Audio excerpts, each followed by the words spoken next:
নমস্কার শ্রোতা বন্ধুরা, সন্ধ্যায় গল্পের আসর ইউটিউব চ্যানেলে তোমাদের সবাইকে স্বাগত। আজকের গল্প চতুর্ভুজ, কলমে সুচন্দ্রা চক্রবর্তী। সর্বনাশ! কনক চাপার কণ্ঠে ফুটে উঠল উদ্বিগ্নতা। আর সময় নষ্ট করা যাবে না। সূর্যমুখী, কনক চাপা আর চামেলি দ্রুত পায়ে ঢুকলেন পূর্ণচন্দ্রের ঘরের ভেতর। ওর দিকে তাকিয়েই থমকে গেল সূর্যমুখী। মানুষটা ঘুমোচ্ছেন ঠিকই, কিন্তু তার মধ্যে কেমন যেন অস্থির ভাব, যেন ঘুমের মধ্যে কোনো দুঃস্বপ্ন দেখে ভয় পাচ্ছেন।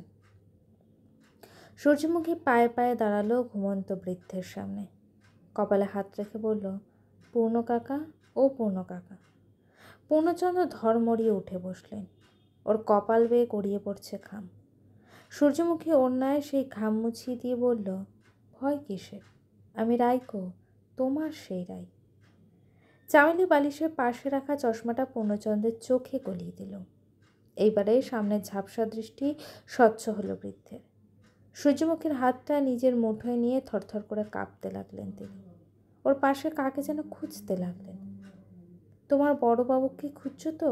সে ঠিক আছে, তুমি চিন্তা করো না, মুখে জোর করে হাসি এনে বলল সূর্যমুখী। বৃদ্ধর মুখ থেকে সরে গেল দুশ্চিন্তার চাদর। নিশ্চিন্তির হাসি খেলে গেল গোটা মুখ জুড়ে। ওকে খুঁজছো কেন গো? খারাপ স্বপ্ন দেখেছো নাকি? মাথা নেড়ে সায় দিলেন বৃদ্ধ। শয়তান আমাদের পিছনে পড়েছে কাকা। ওকে যদি না আটকানো যায় তাহলে আজ হোক বা কাল আমাদের বড় সর্বনাশ হবে। নিচু গলায় বলল সূর্যমুখী। আমার বিশ্বাস অনুরাগ মুখুজ্জকে শেষ করার উপায় নিশ্চয়ই তোমার অজানা নয়। কী সেই উপায় বলো না কাকা। সহসা হাসি উবে গেল পূর্ণচন্দ্রের মুখ থেকে। পাথরের মূর্তির মতো স্থির হয়ে বসে রইলেন তিনি। কাকা প্লিজ, এভাবে চুপ করে থাকলে বিপদ আরও বাড়বে। এমনিতেই বারবার ব্যর্থ হয়ে চোট পাওয়া বাঘের মতো ক্ষেপে আছে ও। কিছুক্ষণ থেমে বলল সূর্যমুখী। ও নিজেই বলল, দুনিয়ার কেবল একটা অস্ত্রই ওকে শেষ করতে পারে। কোথায় আছে সেই অস্ত্র বলো তো পূর্ণ কাকা, বলো। তিনি তবুও চুপ করে বসে রইলেন বিছানায়। বেশ, আজ থেকে ৫৪ বছর আগের ঘটনাটা আবার রিপিট হোক, এটাই চাও তো তুমি? তাহলে তাই হোক, আমি চললাম। সূর্যমুখী পা বাড়াতেই ওর হাতটা টেনে ধরলেন বৃদ্ধ। ওর চোখ দিয়ে গড়িয়ে পড়ল জল। সূর্যমুখী ফিরে তাকাতেই তিনি হাত পা নেড়ে ইশারায় কি যেন বোঝার চেষ্টা করতে লাগলেন, কিন্তু সূর্যমুখী কিছুই বুঝতে পারল না। দাদুর ইশারা আমি বুঝি সূর্যমুখী, বলল চামেলি। দাদু বলছে সেই অস্ত্রের খোঁজ বলার সঠিক সময় আজও আসেনি। যেদিন সেই নির্দিষ্ট তিথি, নক্ষত্র, লগ্ন সবটা মিলে যাবে, সেদিন দাদু নিজে থেকেই দেবে সেই অস্ত্রের খোঁজ, জানাবে মেজবাবুকে বিনাশ করার কৌশল। এখন যদি তোমরা সেই অস্ত্রের খোঁজ পাও তবে হিতে বিপরীত হবে। কিন্তু আর কতদিন কাকা? ওই লোকটা তো আদা জল খেয়ে আমার পিছনে পড়েছে, আর একবার যদি জোর করে আমাকে বিয়ে করে নেয়ও, তাহলে আগামী ১০০ বছরও এরকমই থাকবে যুবকের মতো। পূর্ণচন্দ্র হাসি মুখে মাথা নেড়ে কী যেন বললেন। সেদিকে তাকিয়ে চামেলি হেসে বলল, দাদু বলছে অত সহজ নয়। জন্ম, মৃত্যু, বিয়ে, ৩ বিধাতা নিয়ে। তোমার বিয়ে তার সাথেই হবে যার টানে তুমি আবার ফিরেছ এই সংসারে।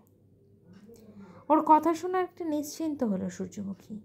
সেই সময়ে হঠাৎ বসার ঘরে ল্যান্ডফোনটা ক্রিং ক্রিং শব্দে বেজে উঠল। দ্রুত পায়ে গিয়ে ফোনটা ধরলেন কনক চাপা।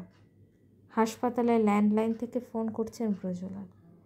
কনক চাপা ফোনটা ধরতেই তিনি বললেন, রাজদীপের এই মাত্র জ্ঞান ফিরেছে। ও সূর্যমুখীকে খুঁজছে, তাড়াতাড়ি এখানে পাঠিয়ে দাও। সূর্যমুখী ওড়নায় নিজের মুখটা ঢেকে চলতে লাগলো হাসপাতালের পথে, কিন্তু পথ যেন আর শেষই হতে চায় না। হাসপাতালটা দূর থেকেই, তাই বলে এতটা দূর? পা চালিয়ে হাঁটতে লাগলো। না জানি রাজদীপ ওদিকে কি পাগলামি শুরু করে দিয়েছে ওকে দেখতে না পেয়ে। আলপথ ধরে ও পেরোতে লাগলো মাঠের পর মাঠ। তবু হাসপাতালের টিকিটিও দেখতে পেল না। হঠাৎ থমকে দাঁড়ালো সূর্যমুখী। ও বুঝতে পারলো বারবার ঘুরতে ঘুরতে একই জায়গায় এসে পৌঁছাচ্ছে, যেন কোনো গোলকধাঁধায় ফেসে গেছে, আর সেজন্যই পৌঁছতে পারছে না হাসপাতালে। ও কিছুক্ষণ দাঁড়িয়ে ভাবলো, তারপরেই উত্তরমুখী হেঁটে চলল।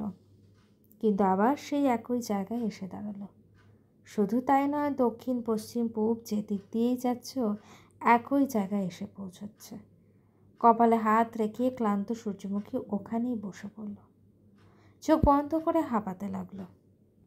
হঠাৎ ওর চোখ গেল একটা ক্ষীণ আলোর দিকে।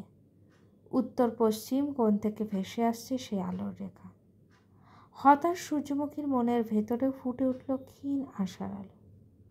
নতুন উদ্যমে উঠে দাঁড়িয়েও চলতে লাগলো সেই পথে মন্ত্রমুগ্ধের মতো।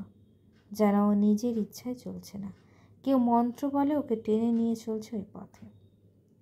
অনেকটা চলার পর হুঁশ ফিরল সূর্যমুখী। রাজবাড়ির সামনে এসে দাঁড়িয়েছে। সামনে বর বেশে দাঁড়িয়েছে অনুরাগ, আর ওর গলায় হাতে রজনীগন্ধার মালা। সূর্যমুখীর দিকে বাঁকা হেসে এগিয়ে এলো। দেখলে তো, আমার অবাধ্য হয়ে মনের মানুষকে হাসপাতালে ভর্তি করতে বাধ্য হলে। বেচারা শহরের বড় লোকের ছেলে এত কষ্ট সয় কখনো? তার চেয়ে তুমি আমার হয়ে যাও আর প্রেমিককে কলকাতায় ফিরে যেতে যাও। তার মানে এসব তোমার কারসাজি? অবশ্যই। অবন্তীনগরে আমার মতো কালা জাদু আর কে জানে শুনি? ক্রোড় হেসে সূর্যমুখীর গলার মালাটা পরাতে যেতেই সূর্যমুখী এক টানে মালাটা ছিঁড়ে ফেলল। রজনীগন্ধার মালা থেকে ছিন্ন হয়ে ছড়িয়ে পড়ল এদিক ওদিক। লাল কাদায় মাখামাখি হয়ে গেল ফুলগুলো। রক্তচক্ষুতে ওর দিকে তাকালো অনুরাগ। নিজের গলার মালাটা পরাতে গেলে জোর করে, কিন্তু এবারেও ব্যর্থ হলো। দূর থেকে একটা অস্ত্র তীর বেগে এসে মালাটাকে ফালা ফালা করে দিল নিমেষে। হতভম্ব হয়ে গেল সূর্যমুখী। ঘুরে তাকিয়ে দেখে বাঁকা হাসছেন ব্রজলাল। ওর হাতে রয়েছে খড়গ। কেন আমাকে মারবার বৃথা চেষ্টা করছেন পুরোহিত মশাই? আমি তো মরব না। আমার কাছে খবর আছে আপনার ঘরে সুন্দরী শিক্ষিতা কুমারী মেয়ে আছে, তার রূপ নাকি দেখার মতো। তার সূর্যমুখীর বদলে যদি তাকে তুলে আনি তাহলে কি বেশি ভালো হবে? নোংরা হাসি হাসল অনুরাগ। সূর্যমুখী রেগে ওর গালে সজোরে চড় মারল। চড় খেয়ে সহসা থমকে গেল অনুরাগ। যে নারী জাতিকে সারা জীবন ভোগ্য পণ্য হিসাবে ভেবে এসেছে ও, যার নিজের সম্মান বাঁচানোর জন্য ওর কাছ থেকে নিজেদের লুকিয়ে রাখে, পালিয়ে বাঁচে, তাদেরই কোনো এক প্রতিনিধি যে কখনো এভাবে রুখে দাঁড়াবে তা ওর কল্পনার অতীত ছিল। পুরুষত্বের অহংকারে এভাবে আঘাত আসায় বেশ কিছুক্ষণ নীরব হয়ে দাঁড়িয়ে রইল অনুরাগ। হুঁশ ফিরতেই ও রাগে লাল হয়ে গেল। সূর্যমুখীর হাতটা এমন শক্ত করে ধরল যে ওর চোখ মুখ যন্ত্রণায় কুঁচকে গেল।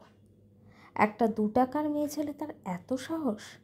আগের জন্মে তোর সাথে কেমন লীলা খেলা করেছিলাম তার স্মৃতি বোধ হয় পুরোপুরি খুইয়ে ফেলেছিস না? বেশ, চল তোকে আবার মনে করিয়ে দিই সেই দিনটার কথা। দাঁত কিরমির করে বলল অনুরাগ। তোকে বিয়ে তো আমি করেই ছাড়বো, আর তারপরেই তোকে সম্ভব করব আমি। সূর্যমুখীর হাতটা ধরে হিড়হিড় করে টেনে নিয়ে চলল অনুরাগ। ব্রজলাল চেঁচিয়ে ডাকলেন, সূর্যমুখী!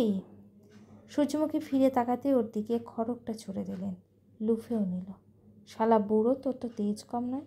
তোর বাপ ঠাকুরদা আমাদের ছুঁড়ে দেওয়ার ভাত কুড়িয়ে খেয়ে বেঁচেছিল রে, আর তোর এত স্পর্ধা যে সেই বাড়ির ছেলেকে মারা ষড়যন্ত্র করিস।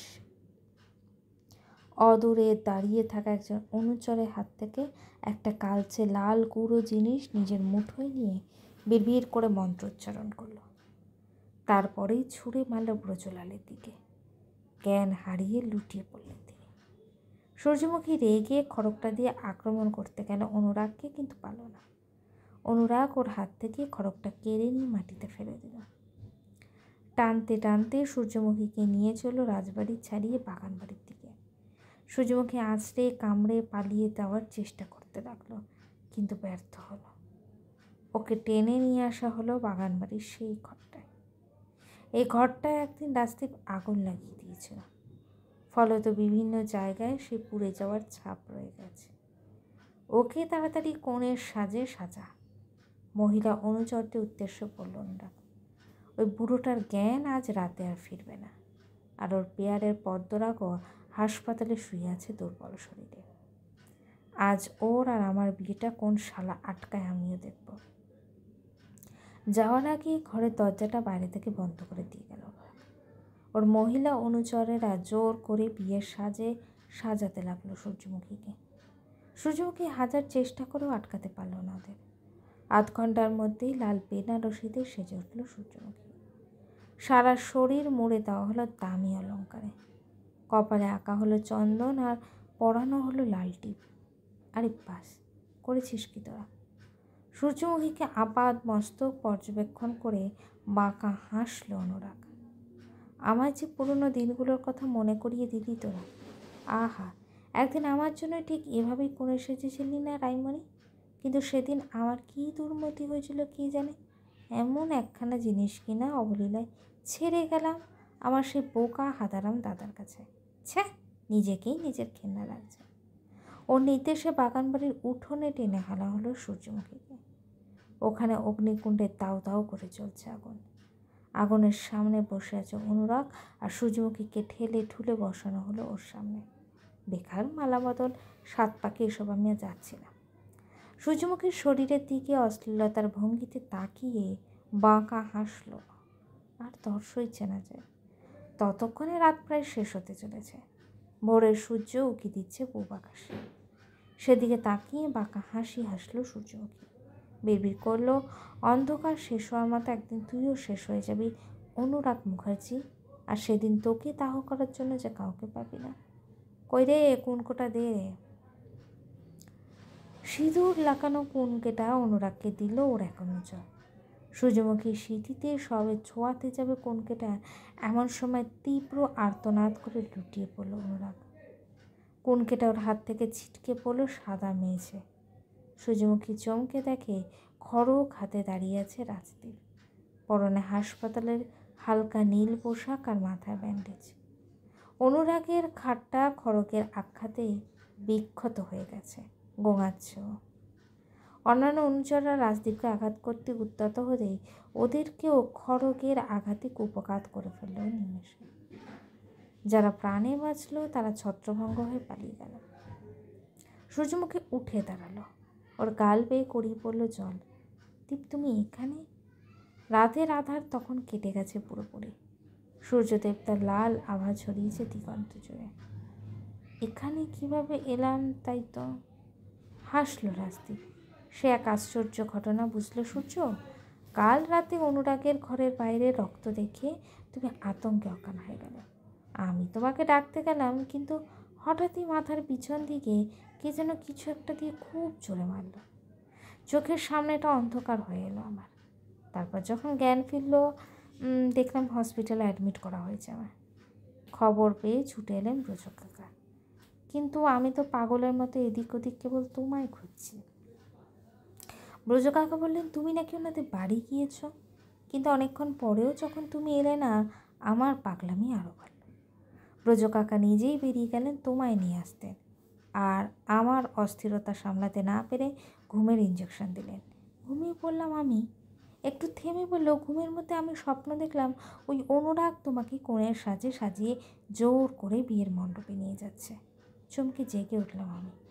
শরীরে এক অদ্ভুত ক্ষমতা জন্মালো হঠাৎ, জানো, বোধহয় মৃত পদ্মরাগ জেগে উঠেছিল আমার মধ্যে। ঘুমের ইঞ্জেকশন দেওয়া সত্ত্বেও আমি বেড ছেড়ে উঠে দাঁড়ালাম। ডাক্তার নার্সের চোখ এড়িয়ে বেরিয়ে এলাম হসপিটালের বাইরে। অথচ একবার পা কাঁপলো না, মাথা খুলল না, চোখের দৃষ্টি ঝাপসা হলো না।